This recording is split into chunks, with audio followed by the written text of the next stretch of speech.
Welcome to Rise Readings. Get yourself a drink and get comfortable. In today's video we have several stories from r/BackwoodsCreepy. Without further ado, on to the story.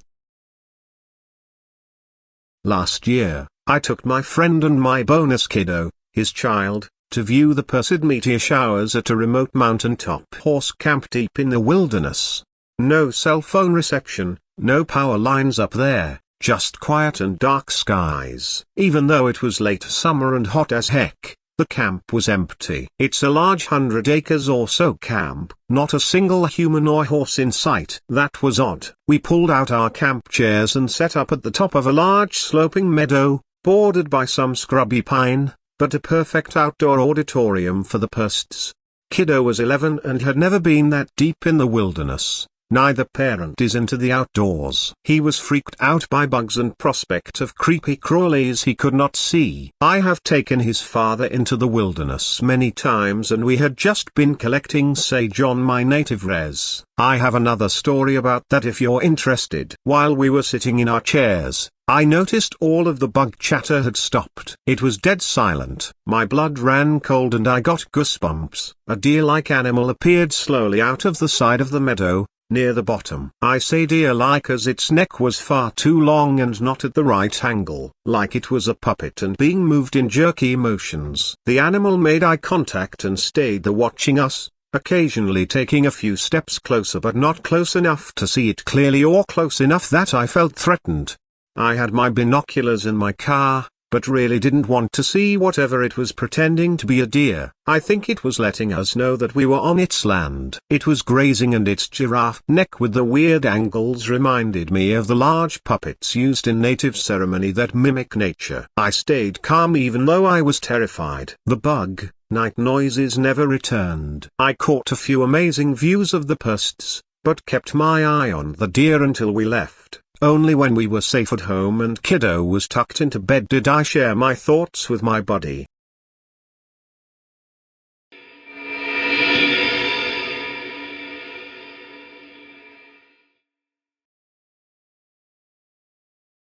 This story may be short, or it may be drawn out. I am recounting these events as I type as it was honestly one of the most horrifying things I have experienced. And it brings me genuine stress to think about. This happened maybe 2-3 years ago. I live in southern West Virginia, and have for my entire life. The woods and mountains surround every direction you look, and nighttime is a darkness that you can never dream of unless experienced. I was with a friend, I'll call him Mark. Mark was at my house one evening, doing the usual things, watching UFC, playing Xbox, etc.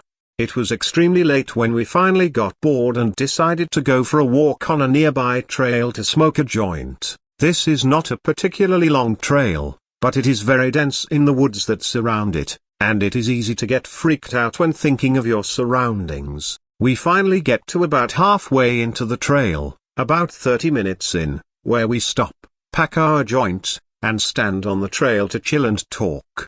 The forest is very alive tonight. There are always noises in the woods but the amount of animal activity for the time, at this point it was probably past 1 a.m. This was strange and kind of eerie, but not alerting as any sort of predatory animal in the area may cause a disturbance. We finish smoking and continue our walk when almost immediately the forest falls dead quiet. And as soon as the forest goes quiet there is a voice. It almost sounds like a mocking, humanoid voice, shaky and uncertain, almost like an old children's toy, like the ones with the crackly speakers and robotic voice, if you know what I mean. This immediately sets us off. We bolt directly down the opposite length of the trail, but the sound does not gain distance. It doesn't get closer, per se, but no matter how far we ran down the trail, this eerie voice remains the same volume, going over and over with no quieting or stopping. At this point, I am convinced that we are in genuine danger, something I have felt very few times. Finally, after sprinting for who knows how long, we exit the trail, grasping for breath and almost at the verge of tears of how frightening this was. We begin to exit the trail and about 5 minutes from the exit, there is a bone-shaking, heart-stopping, murderous scream from directly behind us. I know what a mountain lion sounds like. This was not an animal. This was not someone playing, or watching a movie. This scream sent birds flying from nests and made my heart drop into my stomach. It was the most genuinely depraved and violent scream that I have ever heard. This is a true story that I have only told to maybe 3 people, all of whom seem to brush it off as false. I've never been a person to push for the existence of the paranormal or spiritual, but I genuinely believe I encountered something inhuman in those woods. Edit. I know I will receive questions such as what the voice was possibly saying, or to explain the area and what happened after. I genuinely cannot remember what the voice was saying, if anything intelligible. I don't know if I could understand it then, and I certainly can't recall understanding it after several years of blocking it out of my memory. All that I recall is that it was a fluctuating voice in pitch, shaking, almost just joining sounds together. After running from the scream at the end of the trail, we ran to the car, which was only about 5 more minutes from the trail, so we got there relatively fast from sprinting.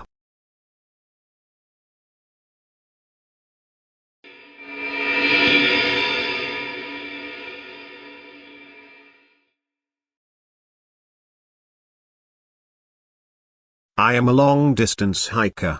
I have hiked the entire JMT twice in both directions. I have hiked many miles of the Pacific Crest Trail, as well as numerous random trips in my time in the outdoors. I have probably a year of collective time sleeping outside in the wilderness and have hiked over 2,000 miles collectively. I have only managed to encounter 2 bears, some coyotes. I have smelled a mountain lion and heard one chirping near me. I am not a big believer in cryptids and such, but I have a story that makes me question that. In 2022 I hiked the John Muir Trail in the Sierra Nevada in California.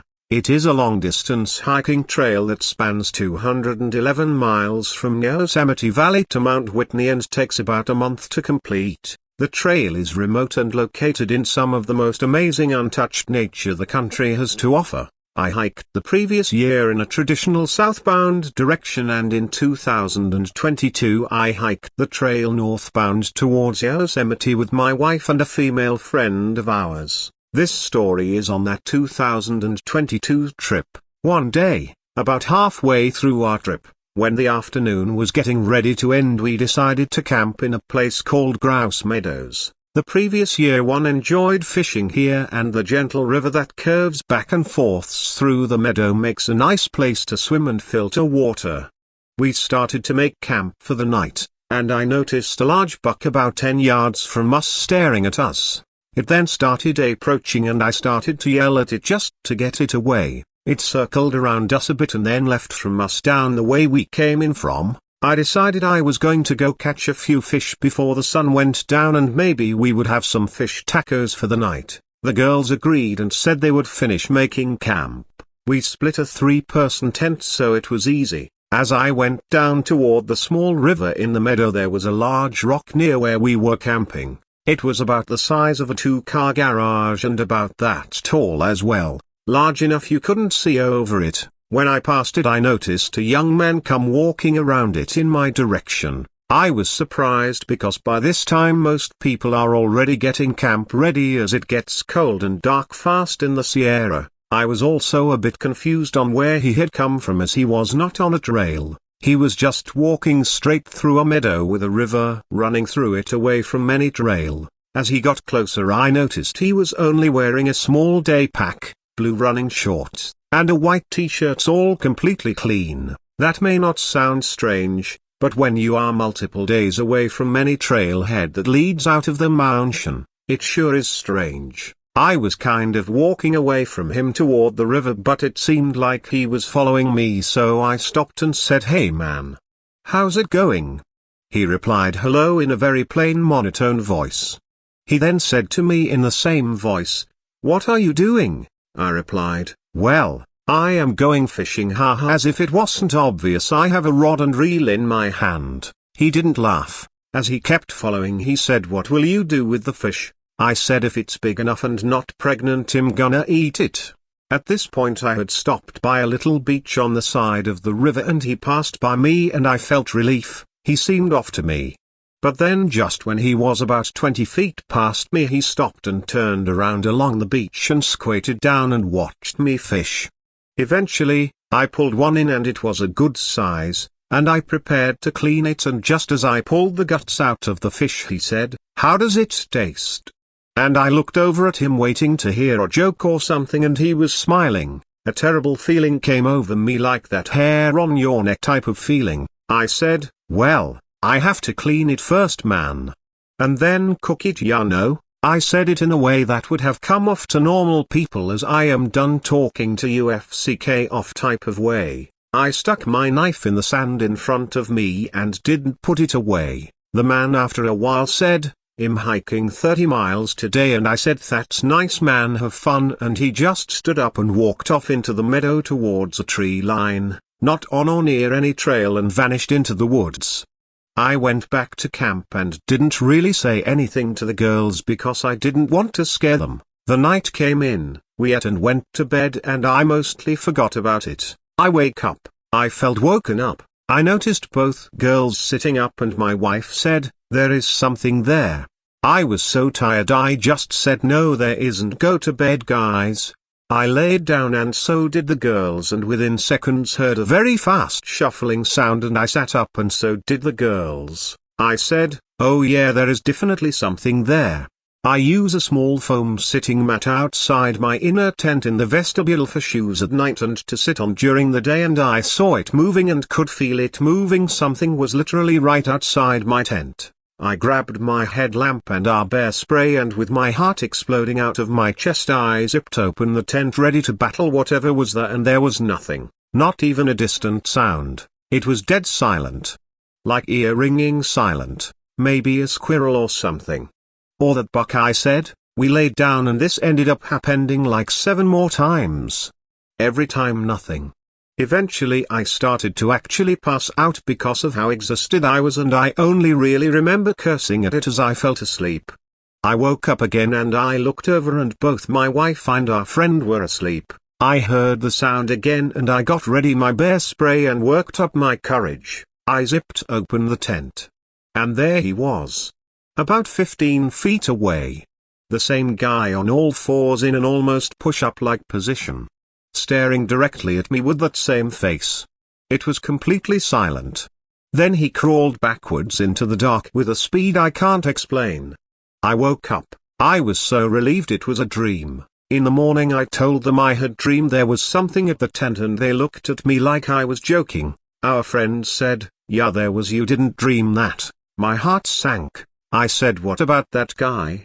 And they said, "What guy?" They only remember seeing that guy down with me by the river, so he was real even if it was just a dream that he visited the tent. They also recalled not understanding why they fell asleep so fast when something was outside, and that they felt like there was a blank in their memory before falling to sleep. We all agreed that there was a general feeling that was just off in that place. I don't really tell this story because it sounds fake and stupid to me when I say it to myself, but it is real. I will never sleep in that meadow again. Edit. The feeling I had waking up when I saw the man outside my tent was similar to sleep paralysis, but I could move. Edit. A few days prior to this event we had come across an obsidian site on the south side of Mather Pass and took a few shards with us. I remembered this detail while reading another post describing native petroglyphs in the story.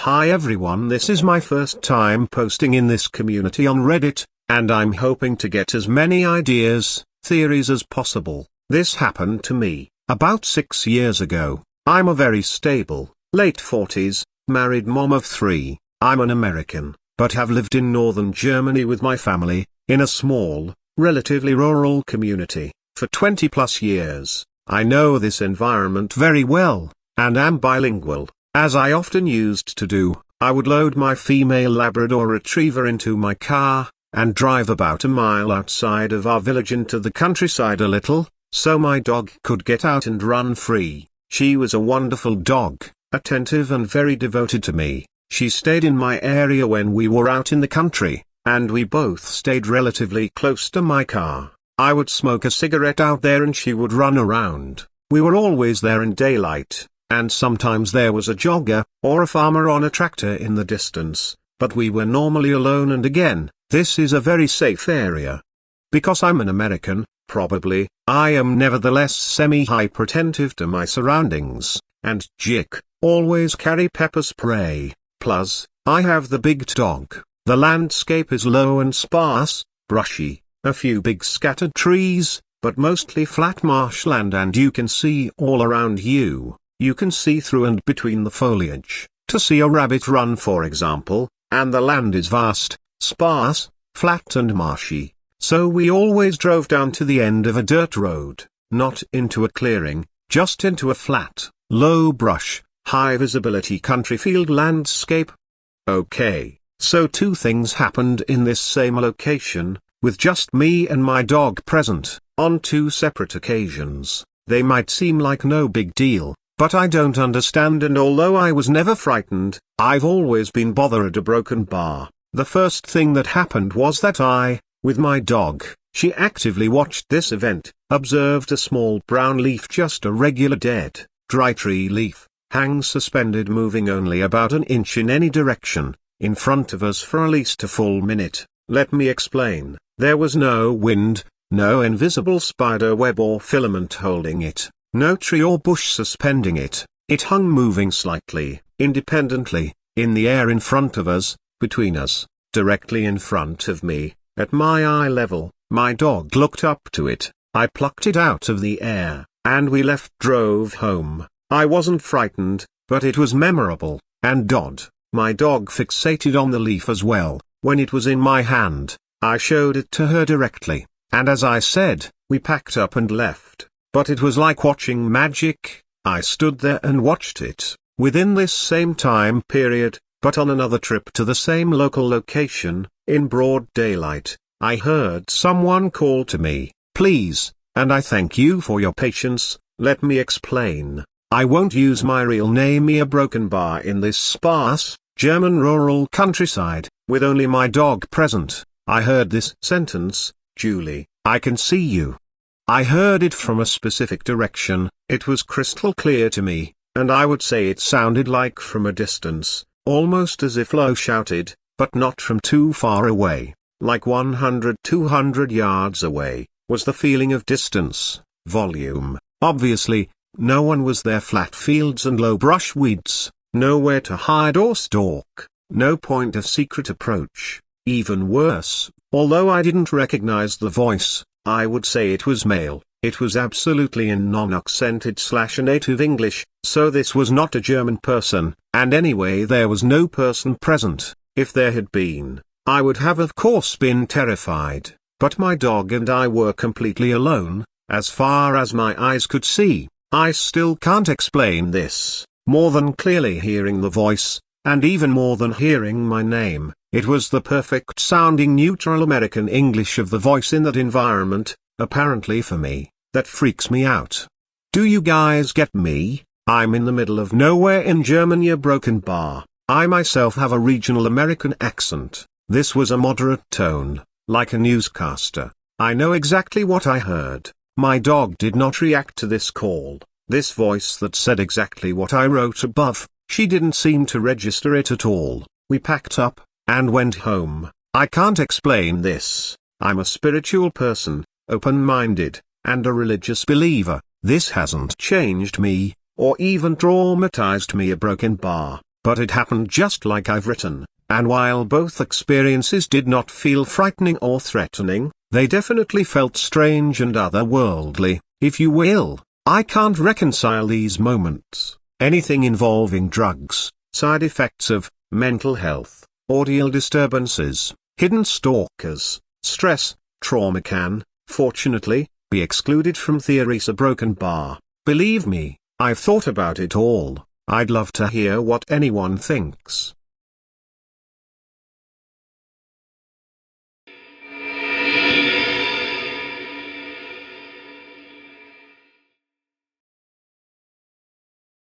I'll start this off by saying I grew up completely, 100% adamant that the paranormal isn't real, it can all be rationalized, and that people who believed in it haven't thought about it hard enough. I've made other posts on other subs about paranormal events that have happened in my life recently that have completely changed my mind, primarily about my neighbor's house. That's not what I'll be talking about today, though. I live in the Midwest. I live on a small, rural lot between a cornfield and a small forest, in a camper. I've lived in this county my entire life. I know the entire county like the back of my hand. This being said, I've come to the conclusion that my experiences around the rural and wooded parts of this county are crawlers. I'm 100% sure of it. I've had many encounters actually, none back to back, but they happen frequently. There is a forest park in the middle of the town I always hated at night since I was little. As I got older, my cousin and I thought getting scared was really fun. We'd go there at night on purpose, but never lasted long. I always felt like I was being watched.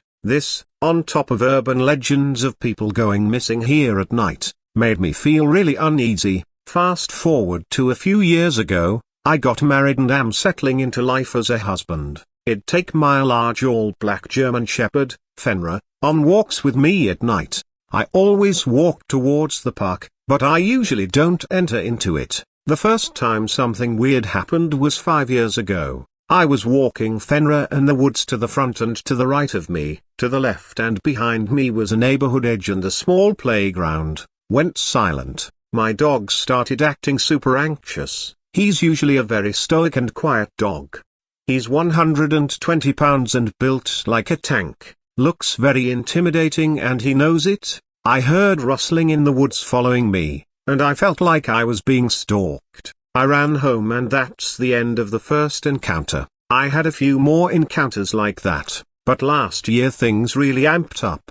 I was on a walk around 11:30 p.m. with Fenrir, my wife, and our little newer dog, Booja. He's a terrier Kai mix. We are walking down the same path, and about 3 blocks away from the woods, 4 or so deer are sprinting out of the trees into the street, towards us, and they seem terrified. Then I hear what I can only describe as what sounded like a human trying to mimic the sounds of a monkey. I thought it was silly until recently, when I read that other guy's story who heard the same fucking thing. We laughed it off as some kids playing around. Once we get up to the woods and are walking parallel, we can clearly see 2 reflective eyes and a silhouette staring us down from the tree line. We also heard a deep growl, and then like a hissing sound. But it wasn't super high-pitched or anything. Both our dogs acknowledged this as well. Finn stared and Booja growled a bit. I made a Facebook post on the community's Facebook group and other people told similar stories around town.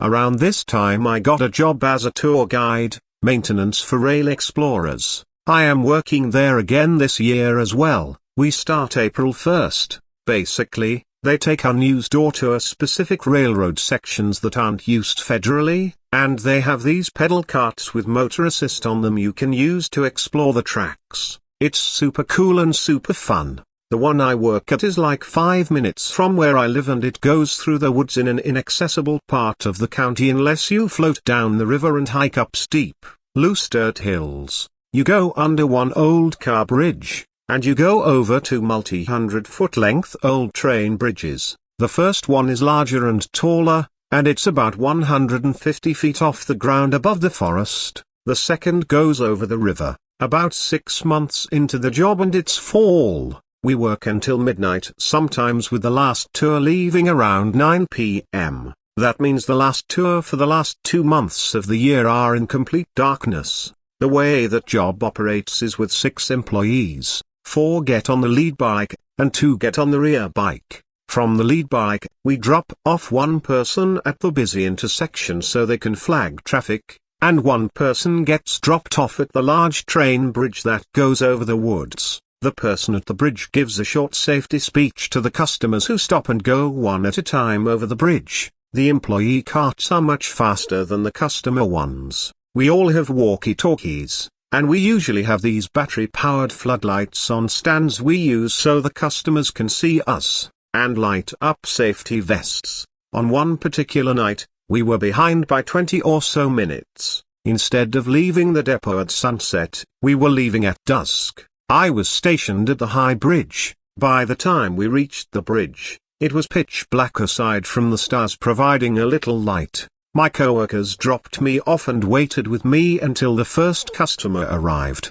I gave the little speech to that first cart of 4, I chatted with them a little bit. I was trying to buy some time and wait for the next customer cart so there wasn't a massive gap for my coworkers who have to flip the bikes around. After a few minutes I let these customers leave, and I was alone. I was alone for 20 minutes. I used the radio so many times, but it was static for everybody. One of the only times we've ever had an issue like that as well. I kept seeing movement in the tree line. I kept hearing fast footsteps all around me in every direction. I had the floodlight on above my head, so everyone and everything could see me but I couldn't see shit. I turned off the floodlight and used my personal flashlight. I kept seeing quick glimpses of pale skin moving quickly, but right when I started seeing stuff I could hear the next customer cart coming close. So I turned the light back on and waited for them to come around the corner.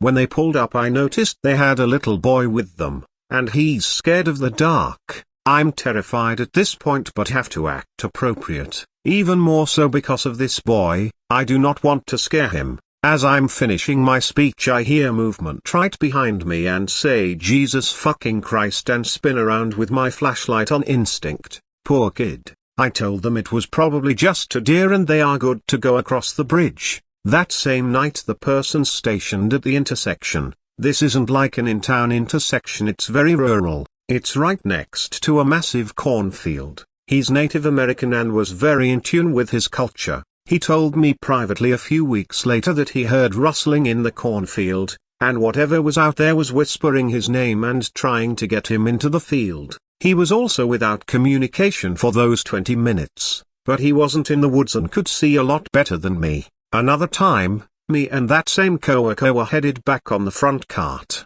We were way ahead so we stopped the cart in the middle of the high bridge. It sounds scary. I am a bit afraid of heights and this bridge has massive gaps between the planks you could fit through, but after doing it so often you get used to it. It was a clear night and we were watching the stars and having small talk. Then it goes silent. We are 100 and so feet in the air above the woods. We can hear for miles. The dogs barking across the river 2 miles can be heard without even seeing the houses. We hear what sounds like a human mimicking a monkey noise. And we hear growling. He looks at me, completely seriously, and tells me in a stern tone that we need to get out of here right now. I drive TF out of there, and he moved states to Nevada shortly after this. A few other things happened here and there and to coworkers as well. Each of my coworkers have at least one story. I'm only sharing mine in this post, otherwise it'd be too long.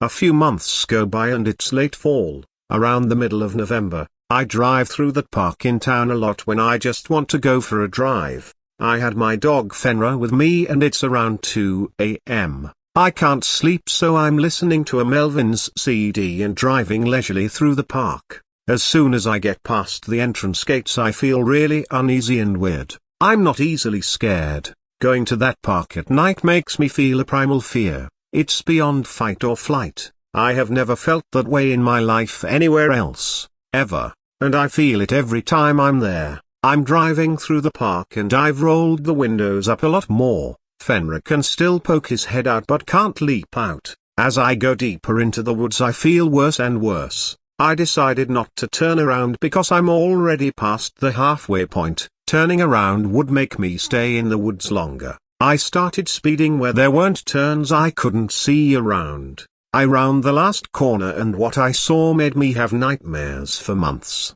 There was a pale, skinny, humanoid, tall and lanky, not quite human, fucking crawling on its hands and feet, but it was crawling fast as fuck. 20 miles per hour type shit. We don't have bears here. The only animal that size are large humans and deer. That wasn't a deer. It went from my right, crossed the street, and went into the tree line. Fenra saw it too. He doesn't bark at animals. not even other dogs. He went ballistic. He was trying to force himself out of the small gap in the window, nearly foaming at the mouth and snarling. He never, ever acts like that. I'm a certified dog trainer and I've raised him from birth. Most recently, I've become obsessed with this park. I've walked there at night from my camper to the park with Fenrir. I'll never do it again. I didn't see a figure this time. As I was entering the park, a massive owl flew by my head so close I could have smacked it mid-flight. This made me feel weird for some reason. As soon as I get into the park I feel extremely weird, anxious, and nauseous. I walk a few hundred yards to the only streetlight in the entire park, and I turn around and face the woods. Me and Fenrir stand there, frozen, for like 10 minutes. The silence was deafening. Any time I heard anything it'd jump. Finn was anxious as hell too. He kept staring into a certain spot in the woods a ways off. I swear I saw eyes in there every once in a while. I built up the courage to walk out and I haven't gone back since. It'll be interesting to see what happens at my job this year. I wanted to add that the county I live in is packed full of abandoned mines. Hundreds of them,